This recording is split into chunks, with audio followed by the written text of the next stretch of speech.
আসন্ন ত্রয়োদশ জাতীয় সংসদ নির্বাচনে আপনার মনোনয়নপত্র যদি বাতিল ঘোষণা করেন, তাহলে আপনি আপিল দায়ের করে আপনার মনোনয়নকে, যদি আপনার তথ্য এবং আপনার প্রদানকৃত কাগজপত্র সঠিক থাকে, আপনি আপনার পক্ষে পুনরায় আপিল করে রায় নিয়ে আসতে পারবেন এবং আপনি অবশ্যই ইলেকশনে প্রতিদ্বন্দ্বিতা করতে পারবেন। নির্বাচন কমিশন আপিলের বিধান রেখেছেন।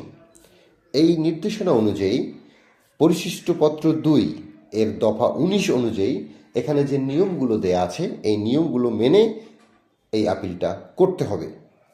আমাদের আরেকটা জিনিস খেয়াল রাখতে হবে, যে নির্ধারিত বুথ রয়েছে সেই বুথেই এই আপিলটা জমাদান করতে হবে।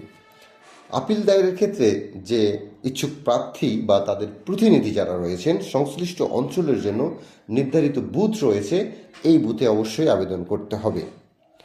এবং আপিল আবেদনের ক্ষেত্রে ইসি কর্তৃক যে সরবরাহ একটা পরিশিষ্ট ক ফর্ম রয়েছে এবং নমুনা ফর্মেট যেটা রয়েছে, এটা অনুসরণ করতে হবে কঠোরভাবে। এই অনুসরণ করে এই পরিশিষ্ট ক অনুযায়ী পূরণ করতে হবে এবং সময়সীমাটা অবশ্যই মানতে হবে। নির্বাচন কমিশন ঘোষিত যে সময়সীমা রয়েছে, যে আপিল দায়েরের শেষ তারিখ যে সময়সীমা রয়েছে, এর মধ্যে আপিলটা দায়ের করতে হবে। এরপর নির্ধারিত এজলাস বা বুথ স্থাপন অলরেডি করা হয়ে গেছে। এই নির্ধারিত বুথে অথবা বিশেষ এজলাসে শুনানি হবে।